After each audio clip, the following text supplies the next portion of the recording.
quick run through of the tech update at one point here. Thanks Thank for you. getting that recording going.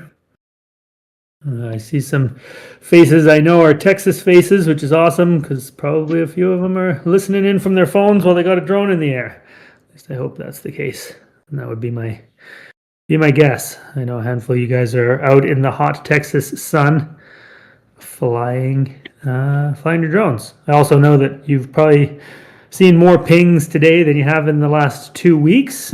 Suddenly a flurry of activity on the blockchain side. Quick issue there with base blockchain. Looks like that's mostly resolved, although still a handful of missions that were in review getting pushed through manually. But otherwise, things are flowing again. So there was a bit of a delay launching a couple missions this morning, but overall we're caught back up. And then some pings on some demand missions and some exciting updates. The public announcement, I know we've announced this here for the last couple of weeks that we were live in the content store, that soft launch we did a few weeks ago, but today was the big marketing promo announcement from our team and the Skywatch team. I think the Esri team is going to push that later tonight or tomorrow. And so that's, already started to translate into some interest and some more eyeballs, which we're excited to see move through the pipeline and hit the network.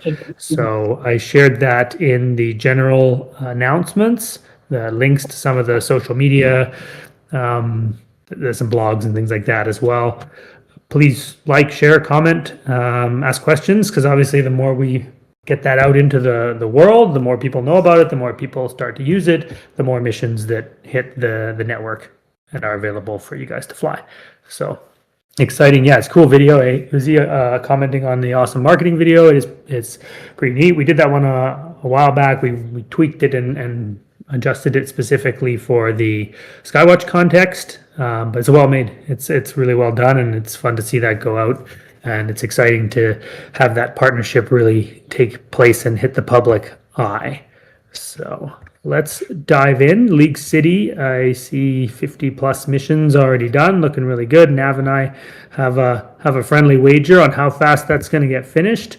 I'm banking on you pilots to knock that thing out, like the wild flying pilots that you are. So the faster you go, the more likely I am to win that wager, eh, Nav? Yeah. I'm banking on them too. Yeah, but you're giving them an extra few days. You think yeah, exactly. 29 minutes, Uzi says it's going to be done in 29 minutes. 29 minutes. I don't know about that, but days to a week. I know hopefully there's enough out there to, keep some people flying for several days, and we're excited to see that moving. So thank you for that. We will have more cities like that. So two things are going to happen with what's dubbed internally as programmatic capture, trying to sort of feed this machine learning's geospatial map, and that will be refreshes in the League City area. Maybe not the whole thing. So we're going to look at areas of change. We're going to be actually looking into the imagery and then trying to decide what's changing and then refresh those areas periodically. But then also additional cities or municipalities that we choose to add to that program, probably on a monthly cadence. Don't have the exact dates nailed down for you, but I would anticipate another similar sized launch in July. So that's pretty cool. We're excited to nail down that strategy and really dive deep on the imagery and how we monetize that and move it out into the world. So fly that one. Look forward to more, and in the meantime, we'll try to keep filling the pipeline. The pipeline is continuing to fill with the customer requests, client requests. So we have Pittsburgh. There are 3 zones left. They're reserved up in south of Pittsburgh there. If that's you with those reservations, thank you, and we look forward to getting those last 3 zones in so we can deliver that one. Tomorrow there will be 2 zones going live in Horse Cave, Kentucky, because apparently that is a place.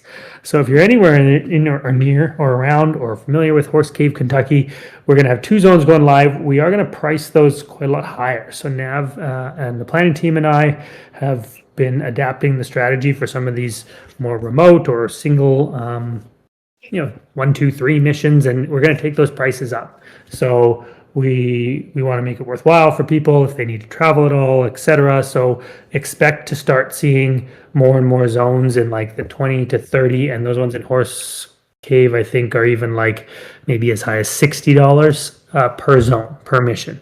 So we're just looking at tweaking how these things hit the board, how we incentivize pilots to move. We had been doing some sort of manual completion incentives, but those were slow and difficult and didn't always come through on time. And what we really want is for you guys to be rewarded for your efforts as quickly as possible, to see those rewards on the board. It's exciting. Hey, look, $40, $50. Let's get some money out the door. Oh, Pittsburgh got done. That's great. Maybe someone was out there today. I looked this morning and they were reservations. So Horse Cave, Kentucky, Telluride, Colorado, Redding, California, Hidden Hills, California are all going to get small, like they're 1 and 2 zones. They are part of a pilot project for a larger client that would be in mostly Western, well, the Kentucky one's east, obviously, but the Telluride, the Redding, and the Hidden Hills are for one client in Western USA, California, Colorado area that we hope to onboard. And so they're going to come on at $60 a zone for a hybrid mission. So if you're anywhere near any of those places, eyes open, they're coming at you soon, and we're super excited to start moving the pricing a little bit and letting you guys have access to some higher value zones, which should be cool to see how that dynamic unfolds. If you are using the reservation system, please use it as intended, and make sure that you complete reservations if you reserve them. Don't just block out other pilots if you're not intending to get out there and fly those missions in a reasonable amount of time. Someone asking if the drone performance suffers in Telluride. It can suffer in higher altitude. You'll get lower flight times, etc. But it should still fly. I've flown pretty high, and I know DJI, they might tweak the props, but they've flown some of those things really, really high. So that's the current cities I have. I see some questions about Canada, Ontario. There's a client in the pipeline in the Northern Ontario area, might come through. There's obviously Esri in talks for a large Canada capture, and so that's been something that's of interest to us. It hasn't closed yet, but we're excited that it hopefully will. So if that happens, we'll see some additional Canada missions. But right now, nothing to announce today for Canadian captures. 2 of the ones that have gone out to Calgary and the Qualicum Beach are both before after, so they will be coming back, but probably not till the early fall. So some stuff in Calgary coming back, but not right away. That said, with these higher value missions, and I've asked people to use the reservation system respectfully and intentionally. If you want to unlock some reservations in case one of these drops, in your backyard or nearby or in a neighboring city, you can still request the RP only missions to be dropped near you. Those will go out every Friday, just like the onboarding donuts requestagons did. So if you want to up your, if you're a relatively new pilot, you don't have much for reservations, feel free to request a handful of flights. We do drop some single pano missions on there, so it's one pano station right in the middle. It's a quick way to unlock a handful of reservations, so you're prepared if that shows up in close by to you. Because like I say, this is proof of concept for a larger client that we're excited would deploy more and more of these small area captures, and so that could end up being right down the road from you, an easy way to make a good chunk of cash. We got some more questions here. Now, I'm going to pass it over to you while I read some questions, just for a quick tech update, because I know an update went out. Yes, for sure. Thank you, Graham. So the app version 2.8.0 went live actually yesterday, and it was announced this morning. Basically, we were hoping to have the flight execution error sort of fixed in this one, but that didn't deploy fully yet. We're still waiting for more reports and more data exactly on what's the root cause of this issue, is, and this app update is going to help our engineering department know that. So it is quite important for all active pilots or all pilots on the network to be on this app version 2.8.0, so that engineering can actually collect that error data in the back end and successfully troubleshoot and find out the root cause and deploy fixes accordingly. But some basic fixes were like, you would now get a better mission start error. Something was to go wrong with your mission start, it will clearly tell you exactly why is it not, passing or failing, or why exactly your mission is not really doing what it's supposed to do. And they've improved the overall performance, navigation toward the app, overall reliability within the app, and the app crashes. And the app version now also shows backup again in the support menu, so that's great. But again, this is sort of quite important, and engineers did push us to let the community know that hey, it is important that you guys keep the app version up to date at all times, so that we can collect the data on any errors you guys experience, and that will help us fix it or escalate the issue even faster than you guys reporting it to support and then support escalating it to engineering. That was for the app update. Regarding the flight execution error, as we all know, the current workaround is still to just launch the drone through your Specs DJI Fly app, and then switch to your Spexy app mid-flight. That's the current workaround, which is quite painful, and engineering department and the engineers know about it. They understand how painful it is, but that's the only current workaround for any Mini 4 Pro or 3 Pro pilots. I think only the US pilots at the moment are experiencing this, Graham, but we don't really have a lot of Canadian pilots flying either. So it's hard to know if this is a US only issue.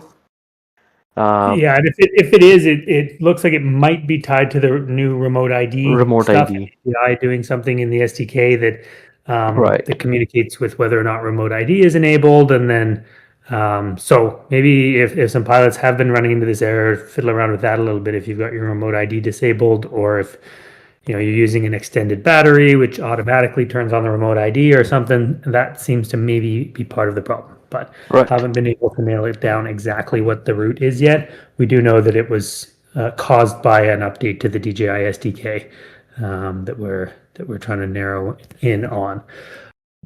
Anything else on the tech side now? That's pretty much it. Everything else seems to be working as intended. The base outage is almost over, and if you guys are still experiencing anything, feel free to open a ticket or bring it up with us, and we'll have it looked at. But other than that, it should be all good. Great. Yeah, and I'm going to just allude to a change that's going to be coming both in app and on the Web Explorer next week, and that's with regards to what we have visibility to internally, a campaign. So essentially, a group of missions that are associated to each other, and as part of working towards notifications to let you know when there's new missions near you, and also the ability to understand the context of sort of an order or a request that we call a campaign, you will start to see campaigns, which is a group of missions, show up in your Explorer, and you'll be able to set your location and then see the campaigns nearest to you, essentially. So it'll be a nice way to be able to go, hey, where's the closest mission near, for me to potentially fly? How many zones are involved in that campaign? And this is all building towards us being able to deliver additional incentives for the completion of a campaign, etc. So each thing's kind of one building block on the next, but expect that to roll out middle of next week, I think, right now. Uh, right. I think even later. Later a little bit. Yes.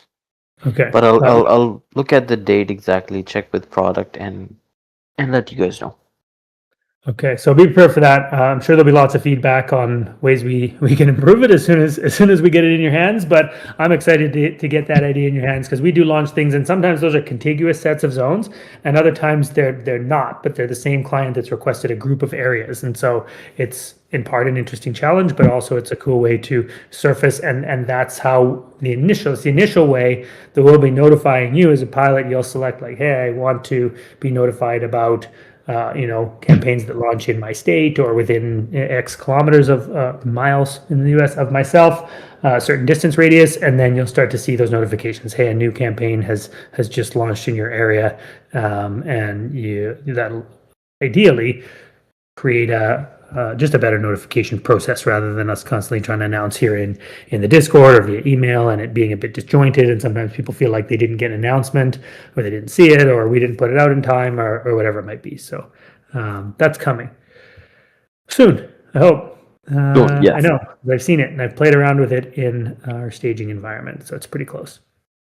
Duncan has a great question about how we process the splats and orthos and things like that, which I can dig into a little bit. In the first part of the second part of the question, which I'll do first, is we wait. We wait until all the data comes in before we start processing.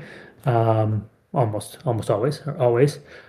So, for example, what just was done in Scottsdale by the pilots in Arizona, we're actually calling that closed now. We've just talked with the client. That was an Niantic capture and said, hey, the remaining zones are inaccessible due to homeowners association and security, et cetera. And they said, that's okay. We've got enough, what we need. And so then those missions, we pass all of that data to them. And that's the go-to-market partnership that we announced a couple of weeks ago with Niantic. They do the splatting process and turn that into a deliverable product. That's how we go to market. Let's call it with Niantic. So Niantic is a great example of a go-to-market partner where we provide, tagged, georeferenced data. So there is some light processing that we do on the imagery to make sure that it's all referenced for them, and then we pass it to them. With certain other ones, with the panos, so with the pano missions, those show up in a viewer product, and so the customers that like to ingest the panos, and this for a variety of purpose. Sometimes it's compliance, sometimes it's visual inspections, a whole number of different things they do with it. They purchase access to a viewer product that we have, and they can then see those. They can jump from pano station to pano station and see and screenshot and capture images and save dates and see before and afters and things like that. Still under development. And then still under development, meaning it exists, but we continually are improving that delivery. Those images are also available via API now. So we're starting to do API direct deliveries so they can pull them in and ingest them into their own visualization or mapping products or tools that they use, software that they use in their organization. And the third, then the ortho photos, we wait again till they're all complete. And then we do stitch those into an ortho product, a large scale ortho photo. If desired, depending on the desire of the customer, we do geo rectify those or align them to some base data, whether that be something they provide or an open source piece of base data, and then we provide that to specific tolerances that we are able to achieve. So there's a few different products that are being developed, and that's been a big part of this last year and a half is getting this haul of data in the door. You guys have been flying, you've been submitting all this data, and then we've been building in the back end the tools and the capabilities and the partnerships to try to deliver that data to the market and make it valuable and saleable.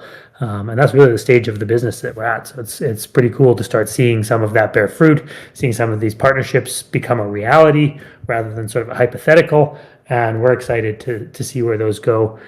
Sacramento, going to be launching shortly with some low altitude stuff. I need specific pilots for that. So if you're in Sacramento, let me know. And those are, again, another Niantic, so we should see more and more and more of this coming through. Now, I haven't kept up with the questions. How do we look? Looking fairly well. I'm trying to answer some of the previous ones. Okay, yeah. So you see some stuff about Coinbase. I'm not sure if there's a way to. I mean, you do not have to send your USDC to a Coinbase account. Yeah. You can send your USDC to an external private wallet. You can send it to another account. Coinbase charges a fee for off-ramping it. I use other platforms. Different people use different platforms. So Coinbase is the most user-friendly, sort of the most ubiquitous in the US. It's the most regulatory-friendly. Most banks will accept and talk to it, etc. So the reason we recommended that is we're obviously running on the Base network, which is their blockchain. And so from a user perspective, for those of you that are not or were not particularly familiar with blockchain technology, that was the easiest, and that was our recommendation. It is by no means the only way to off-ramp, but do be careful if off-ramping any other way.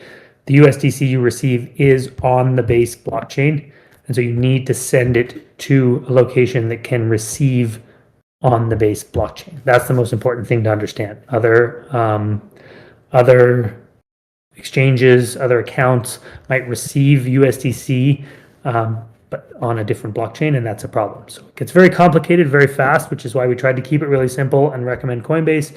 If you have more questions about it, I'm happy to discuss offline or in other places. But to stay safe and to not lose, any of your value, any of your hard-earned cash, our recommendation was to flow through Coinbase. What else have we got in there?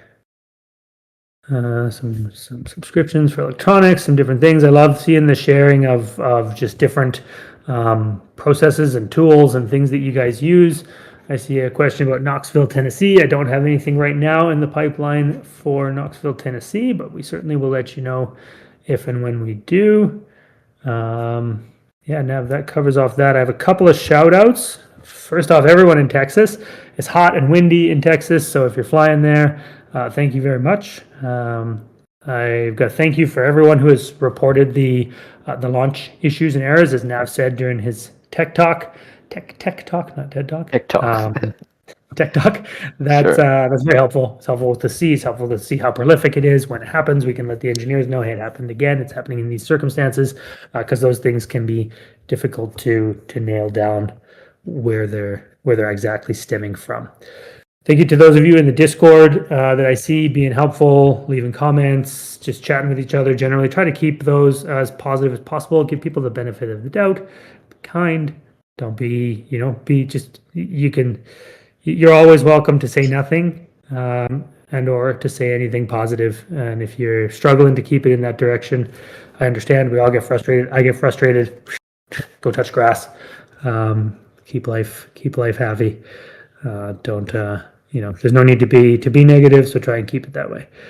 Quick question: if we spend money from Coinbase debit cards, that's still considered our income, right? Yeah, that's a tax question that's going to be different in every jurisdiction, Commander. So we're probably not smart enough or certified to give you proper advice on whether or not that's considered income or how you have to report it.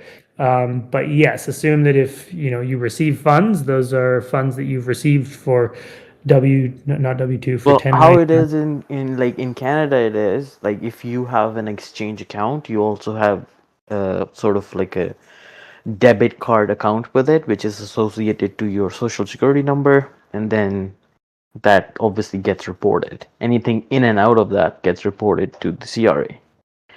Yeah, I think as soon as there's that value transaction happens, you are receiving that income. As someone's commented, they run it through a sole proprietorship. There are a variety of ways to set that up, but you need to set it up for yourself in your personal jurisdiction. We can't provide blanket cover-all advice that's going to work for everybody. Each scenario is going to be a little bit unique. Right. Alita, I see asking for a drone promo. As has been discussed in some previous calls, we aren't actively recruiting more and more pilots at the moment. We spent a lot of time and energy and effort in marketing. A lot of you came in through different advertisements that we ran on social media and places like that, bringing pilots into the network, into the community to build it up and to create the capability to tell large-scale clients like Esri, like Niantic, these big national and international clients that we could deliver across North America in a reasonable amount of time. Right now, we feel like, not that we're totally saturated everywhere. Of course, we don't have a pilot in Telluride right now, so we might have to figure that out. But we're not heavily and actively recruiting more pilots. Our current goal is to go to market with the data that we've collected, go to market with the products that we're developing, and increase the volume and capacity of missions on the network for you guys that are here, guys and gals. For everyone that's here, we want you busy, we want you flying, we want you engaged and active, and that's a balance of any two-sided marketplace, right? Uber doesn't want too many drivers compared to riders. They don't want too many riders compared to drivers. You're constantly trying to balance that out. So in this moment, it doesn't make sense for us to be giving away free drones and offering promos to onboard additional pilots to then wait for missions. When there's you guys who we appreciate, who have done the work, who have been here and supported the network, we want to make sure you guys are busy and are excited and are engaged, and there's enough for you to do. I'm sure there will be a point in the next weeks or months that suddenly it's like, oh man, we can't deliver as fast as we need to, and so then we'll have to balance out that marketplace again. So that's my answer to why aren't we giving away free drones? It's because right now the focus is on, we're running a 50% off promotion for first order for anyone in ArcGIS coming in through the Esri content store, right? So our promotional activities, our marketing activities right now are on attracting customers and attracting demand and attracting clients and providing more work on the network. Demand bonus is paid. Yeah. So the completion, I think if you're talking about completion incentives, McShaky, those should go out every Thursday. If you're waiting for one, it should arrive today. Although I know there's been some hiccups with finance, and that's part of the reason we're shifting towards just more value on the zones, is to make that easier to make sure that you guys get your are able to receive the cash as quickly as possible. It's always our goal is to push it through fast, but when we go through back channels and we do additional incentives, it can get slowed down for a variety of reasons because there's handoffs and there's stops and checks and things like that. So expect to see some higher value missions, especially when it's a small number. We want to incentivize, we want to make it worthwhile to make that drive or do whatever it is, get out of the house and fly your drone. And hopefully that means somewhat less completion incentives that end up taking that time and can cause some friction and frustration because they don't come as fast as people hope. So that's my answer to that. Still early, but just coming from that ArcGIS. Yeah, we had the first one squid this morning come in. We do have to turn some of them down because sometimes they come in for areas. The one this morning, we ended up saying that's probably not a good fit for us. It was a wildlife preserve on a peninsula in Lake Michigan that was inaccessible by anything but a boat, and so as you can imagine, there are some that come in and we're like, probably not. But the early response has been good, and we're excited to see that continue to tick upwards. Suggestions for reservations. The next step in reservations. I don't know exactly what it will be yet, but it will be some flexibility around the duration and how long a reservation lasts for, etc. Those are probably the quick wins that we get to knock off in the next little while. And King Ron says he's in Michigan. Yeah, it was an area where drone flights are not allowed for wildlife preserves and all sorts of stuff. Question about drone manufacturers. No update on new airframes as of right now. We're going to stick to the Mini 3, Mini 4, and Mini 3 Pro for the time being. Could offer those to pilots. Yeah, I mean, if there is a pilot in Michigan, so Glenn, not an impossible request to say, hey, this came in. It's not impossible to do. It's just sometimes a time thing. Sometimes if a customer is willing to wait. So I actually like that comment, Glenn, that maybe there's a way to create a funnel for opportunities that don't fit the SPECSY network, but because a lot of you are professional operators, have different airframes, have larger drones, maybe have fixed wing drones, do some of these special coordinations. Not impossible. Something to look into. Is there a way, if we're going to turn something down, to create a pool of professional operators that we might be able to direct clients to? So interesting thought. Isn't something that I've fleshed out, but I like the way you're looking. Sacramento missions are going out at 60 meters, Chris. That's a question about what the low altitude is. So those are going to go out at 60 meters. Again, obviously, reconstruction, Gaussian splats, resolution, the lower you are, the better for the reconstruction specifically. It ends up being more time, it ends up being more photos, it ends up being heavier in terms of a product and how much data it is. So there's a balance of how much you need to capture. But in this case, we're going to go out at 60 meters, ends up being about 500 or 600 photos per mission. And, getting the products that suit the use case and the need of the customer is really where we're trying to find that sweet spot right now. Never said no to customer. Okay, good to know. We are coming up on time. Nav, any last minute, any shout outs from your side, people that have been helpful or that you've noticed?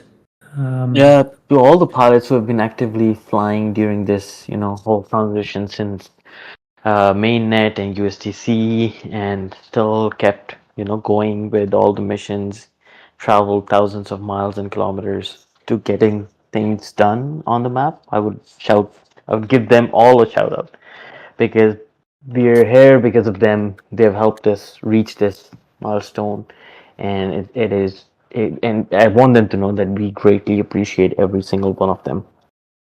Yeah, I'll second that absolutely. Thanks, Nav. Yeah, I mean, more missions on route. That's obviously our hope. But this whole thing only succeeds if missions come in through the door and missions are hitting the network. So that's been where our energy and effort have been focused. I see Central Florida asking about white hexagons. The whites are by request. You can have them. You can fly them to build up your RP and unlock more reservations. As Glenn asked, can we show them to people? Yeah, we've got. Actually, Paul didn't make the call today, but No, he we're didn't. very close on imagery library, like some open access for you guys to have more access to the data products to be able to demonstrate and show and share and you'll see a survey coming out in app about access to imagery, your desire for access to imagery that you fly, to imagery that other people fly or in your area for a variety of purposes. We want to know how many of you might be interested in monetizing that in some way, how many of you might be interested in building with it. So building different tools or software that might leverage the imagery, and then there'd be the exchange of these RP missions for access to additional imagery in order to then be able to benefit from that. So that's something that's been bandied around, and we're just curious what people's thoughts are across the network, how many people are technical and might find that valuable and what they would use it for, etc. It's lots to come, lots in the pipeline, lots happening in the background. It hasn't felt in the past 2 weeks to a month as active on the pilot mission side of the network. And I would say that's only because the heavy focus for us has been on bringing more demand into the network to keep you flying and keep money flowing onto the board. So we're excited for next steps and what's to come with demand, with programmatic capture, with everything. We're 302 Nav. Let's wind it up. Central Florida is looking for a request for some RP missions, so let's grab that link and drop it in. But thanks all. Happy flying if you're out in flying Spexy, or if you're flying anything else, any other jobs, and you're getting data in the door for your customers. That's awesome. We love to see it. Thank you all. Awesome. Thank you, everyone. Evening. Chat with everyone.